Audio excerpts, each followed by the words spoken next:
प्रणाम, मैं गरिमा सिंह।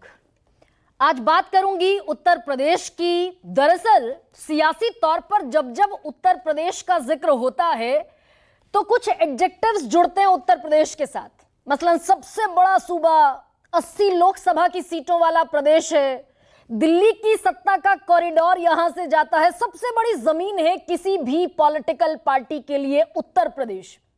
लेकिन 4 जून के बाद से पॉलिटिकली अगर बात करें तो यही उत्तर प्रदेश वॉर जोन में लगातार मुब्तला दिख रहा है। सबसे बड़ा अखाड़ा यहां पर बीजेपी के भीतर नजर आ रहा है और संगठन और सरकार एक दूसरे के ठीक सामने खड़े, जैसे जंग का मैदान हो।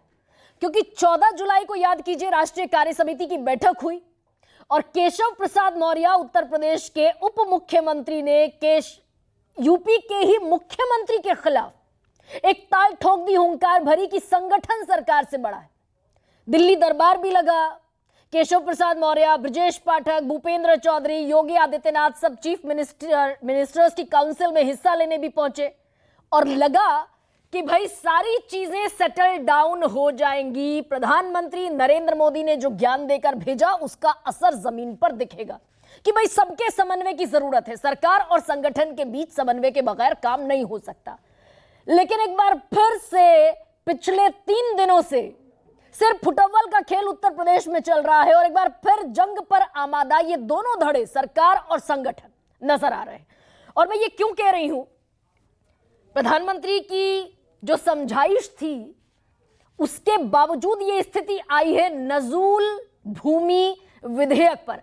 ये नजूल शब्द आपने पहली मर्तबा सुना होगा, मैं इसको भी बताऊंगी कि नजूल दरअसल है क्या। लेकिन पहले ये समझ लीजिए कि योगी सरकार ने उत्तर प्रदेश की नजूल की जमीन को विकास योजनाओं के लिए उपलब्ध कराने की मंशा से एक बिल कैबिनेट में एक तरीके से सबकी रजामंदी के साथ पास किया। पहले उसके प्रस्ताव को कैबिनेट में पास कराया गया, उत्तर प्रदेश की जो कैबिनेट है, और इस बिल का नाम है उत्तर प्रदेश नजूल संपत्ति लोक प्रयोजनार्थ प्रबंधन और उपयोग विधेयक 2024 कैबिनेट में पास हुआ, जिसमें उप मुख्यमंत्री केशव प्रसाद मौर्य भी रहे होंगे, जिसमें दूसरे उप मुख्यमंत्री ब्रजेश पाठक भी थे, जिसमें सारे सहयोगी ओम प्रकाश राजभर जो कैबिनेट मिनिस्टर हैं वो भी थे, डॉक्टर संजय निषाद जो एक और कैबिनेट मिनिस्टर हैं वो भी थे। तो कैबिनेट से यह बिल पहले पास हुआ, उसके बाद, और ये 31 जुलाई को हुआ, उसके बाद 1 अगस्त को विधानसभा में पेश हुआ। और क्योंकि विधानसभा में सरकार के पास बहुमत है, संसदीय कार्य मंत्री सुरेश खन्ना ने इस बिल को सामने रखा। हालांकि उसके पहले विरोध के सुर बुलंद होने शुरू हो गए थे। 2 विधायक हैं उत्तर प्रदेश के भारतीय जनता पार्टी के, सिद्धार्थनाथ सिंह हैं और हर्ष वाजपेयी हैं। दोनों ने कहा कि भाई गरीबों को इसके एवज में कोई रिप्लेसमेंट दिए जाने का प्रावधान नहीं है। तो संसदीय कार्य मंत्री सुरेश खन्ना जिन्होंने बिल पेश किया उन्होंने बाकायदा बताया कि जो गरीब हैं वो इस कानून के आने के बाद विस्थापित नहीं होंगे।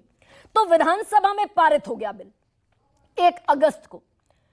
लेकिन पहली बार उत्तर प्रदेश में योगी सरकार के बाद ऐसा हुआ कि कोई बिल विधानसभा में पारित हो गया और विधान परिषद में अटक गया, क्योंकि उत्तर प्रदेश उन 6 राज्यों में शुमार है जहां पर विधान परिषद भी है, यानी कि अपर हाउस भी है, राज्यसभा और लोकसभा की तर्ज पर। तो विधान परिषद में बिल अटक गया, जबकि बहुमत है सरकार के पास। अब ये खेल कैसे हुआ? दरअसल विधान परिषद में Keshav Prasad Maurya leader of the house है, सदन के नेता हैं, भूपेंद्र चौधरी भी विधान परिषद का हिस्सा है, और विधान परिषद में बहुमत होने के बावजूद इस बिल को जब सामने रखा गया टेबल पर, तो भूपेंद्र चौधरी ने कहा कि भाई इसमें तो बदलाव की जरूरत है। तो विरोधियों ने नहीं, बल्कि पहली बार अपने लोगों ने, बीजेपी के भीतर से ये बगावत के सुर उठे। अगर जरूरत थी, गुंजाइश थी किसी रद्दो बदल की, बदलाव की, तो कैबिनेट में बैठे थे सब, वहां बातचीत हो सकती थी। विधानसभा में टेबल किए जाने से पहले बातचीत हो सकती थी। अध्यादेश आया था 6 महीना पहले, 7 मार्च को, और ऑर्डिनेंस आने के बाद ये सबको मालूम है कि मात्र 6 महीने तक ही किसी ऑर्डिनेंस की आयु सीमा रहती है। उस 6 महीने के भीतर भीतर उस बिल को सामने रखना होता है, पारित कराना होता है, अन्यथा ऑर्डिनेंस नल एंड वॉइड हो जाता है। तब किसी ने आवाज नहीं उठाई। लेकिन विधान परिषद में जब यह बिल आया तो इसके बाद क्या हुआ कि बीजेपी के प्रदेश अध्यक्ष भूपेंद्र चौधरी, उप मुख्यमंत्री केशव प्रसाद मौर्य और ब्रजेश पाठक की एक मीटिंग हुई और इसी में तय हुआ कि पास नहीं किया जाएगा इस बिल को और इसे प्रवर समिति को भेज दिया जाएगा, यानी कि सिलेक्ट कमेटी को। और वो सिलेक्ट कमेटी क्या करेगी? जितनी आपत्तियां हैं, जितने इस पर रद्दोबदल होने हैं, फेरबदल होने हैं, वो सिलेक्ट कमेटी इस पर विचार करेगी और फिर रिपोर्ट सदन को यानी कि विधान परिषद और विधानसभा को सौंपेगी। तो जैसे ही विधेयक पेश किया केशव प्रसाद मौर्य ने, भूपेंद्र चौधरी ने कह दिया इसे प्रवर समिति को भेज दिया जाए। यह प्रस्ताव रखा बाकायदा विधान परिषद के भीतर। दोनों एमएलसीज ने यानी कि ब्रजेश पाठक ने इसका समर्थन किया, दोनों उप मुख्यमंत्रियों ने समर्थन किया और फिर जो सभापति है मानवेंद्र सिंह, उन्होंने उस पर विचार करते हुए इसे सिलेक्ट कमेटी को भेज दिया। तो इस पर भूपेंद्र चौधरी का बयान बड़ा महत्वपूर्ण हो जाता है। भूपेंद्र चौधरी कह रहे हैं कि अब जनहित में काम होगा, किसी को उजाड़ा नहीं जाएगा, जनता के हित में फैसला हुआ है, प्रवर समिति सबको सुनेगी और एक मत से फैसला होगा। तो क्या ये जो विधान परिषद में हुआ, ये इस तरफ इशारा करता है कि एक तरफा फैसला कर रहे हैं योगी आदित्यनाथ, संगठन से बात नहीं करते, या फिर संगठन ने उनके सामने बात रखी नहीं और सीधा जो ताल ठोकी वो विधान परिषद में ठोकी, सार्वजनिक मंच पर, तो यह बिल लटक गया और अटक भी गया। अब ये नजूल दरअसल है क्या, ये मैं आपको बता दूं। जिस जमीन को लेकर ये विधेयक आया, जिस पर ये उत्तर प्रदेश की सिर फुटअव्वल, उत्तर प्रदेश की खेमेबाजी, संगठन बड़ा सरकार बड़ा, ये फिर सामने आ गया। वो नजूल दरअसल है क्या? अब उसमें कुछ जमीनें हैं, बहुत पुरानी, जो राजाओं की महाराजाओं की जमीनें हुआ करती थीं, जो विरोध करते थे अंग्रेजों का आजादी से पहले, अंग्रेज उनकी जमीनों को जब्त कर लेते थे। अब अंग्रेज तो 1947 में देश छोड़कर चले गए, तो ये सारी संपत्तियां, सारी जमीनें आ गई सरकारी नियंत्रण में, राज्य सरकारों के नियंत्रण में। लेकिन राज्य सरकार इनको लीज पर दे सकती है और ये लीज है 15 से 99 साल की। उसके अपने एक नियम कायदे कानून है। 15 से 99 साल की लीज है और अगर आप चाहते हैं कि उस लीज को आगे बढ़ाया जाए तो भी आप किसी भी विकास प्राधिकरण में जहां की जमीन है वहां एप्लीकेशन दे सकते हैं, उस लीज को आगे बढ़ा सकते हैं। अब सरकार का ये प्रेरोगेटिव है, विशेषाधिकार है कि सरकार उसे आगे बढ़ाए या फिर रद्द कर दे। लेकिन अब इस पर बयानबाजी का तगड़ा खेल शुरू हुआ और घर में ही घेरने की भी कोशिश हुई। किस किस तरीके के बयान आए ये मैं आपको बता दूं। आपको याद होगा कि इसके पहले ये जो बिल अटका, इसके पहले भी योगी आदित्यनाथ, जो बिल्कुल अपने फैसलों को रिवोक करने के लिए नहीं जाने जाते, एक बार बढ़ गए तो बढ़ गए, कदम वापसी नहीं होगी। लेकिन 4 जून के बाद 2 फैसले रिवोक किए योगी आदित्यनाथ ने। एक फैसला टीचर्स की डिजिटल अटेंडेंस को लेकर था, उस पर 2 महीने के लिए रोक लगा दी। लखनऊ में अवैध बस्तियों पर बुलडोजर चलना था, मैपिंग होनी थी, कहां कहां पर अवैध कब्जा है, उस पर रोक लग गई। और अब यह तीसरा बिल भी अटक गया। तो भूपेंद्र चौधरी, केशव प्रसाद मौर्य, ब्रजेश पाठक की लामबंदी एक तरफ, योगी आदित्यनाथ एक तरफ। लेकिन ये जो तिकड़ी है ब्रजेश पाठक की, केशव प्रसाद मौर्य की और भूपेंद्र चौधरी की, इसमें शामिल हैं कुछ और लोग भी। डॉक्टर संजय निषाद, वो कह रहे हैं कि भाई हमने इन्हें उजाड़ा तो 2027 में ये हमें उखाड़ फेंकेंगे। 60-70 साल से रह रहे हैं, अगर इन्हें हटा दिया तो हमें वोट क्यों करेंगे? और एक बार फिर अफसरों की तरफ उंगली दिखाते हुए डॉक्टर संजय निषाद नजर आए कि अफसर सरकार को हटाने वाले फैसले ले रहे हैं।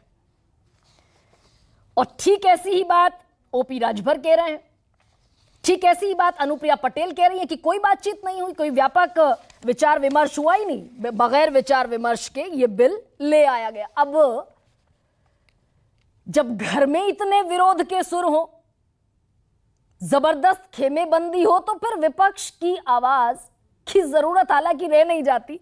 लेकिन अखिलेश यादव कह रहे हैं कि ये जो नजूल लैंड का मामला है ये घर उजाड़ने का फैसला है, क्योंकि बीजेपी घर परिवार वालों के खिलाफ है।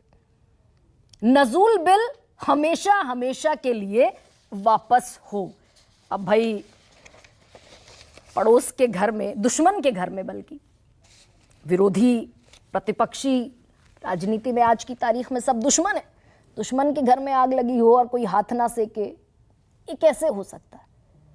लेकिन 4 जून से कल पूरे 2 महीने हो जाएंगे। 4 अगस्त सारी कोशिशें, सारे प्रयास सब धराशायी होते हुए उत्तर प्रदेश में नजर आ रहे हैं और सवाल बहुत सारे।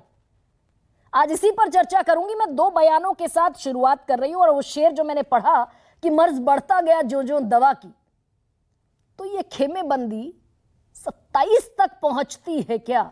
हालांकि दम ठोक रहे हैं केशव प्रसाद मौर्य की सपा सफाचट। विधानसभा में भी कहा योगी आदित्यनाथ ने इस बार सपाचट, सफाचट नहीं सपाचट। तो ये 27 की खेमेबंदी, मोर्चाबंदी कैसा खाका पेश कर रही?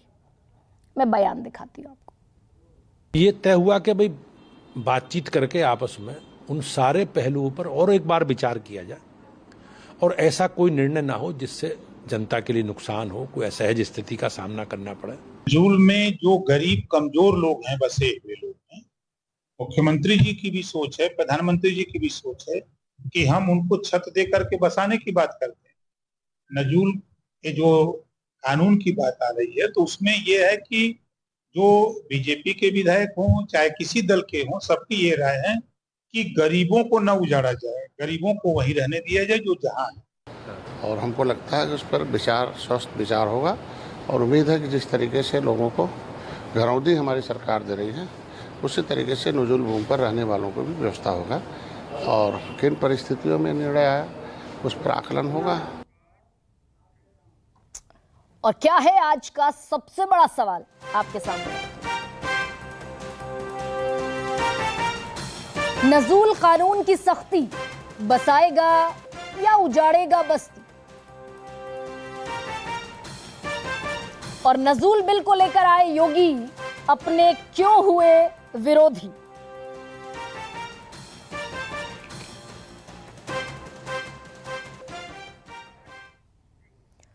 और मेरे साथ डॉक्टर संजय निषाद हैं, कैबिनेट मंत्री हैं उत्तर प्रदेश सरकार के। महेश वर्मा मेरे साथ हैं, बीजेपी के नेता। संजीव सिंह जुड़ रहे हैं, प्रवक्ता हैं कांग्रेस पार्टी के। नाहिद लारी खान, प्रवक्ता समाजवादी पार्टी। थोड़ी देर बाद इस खिड़की में आपको अरुण राजभर भी नजर आएंगे, प्रवक्ता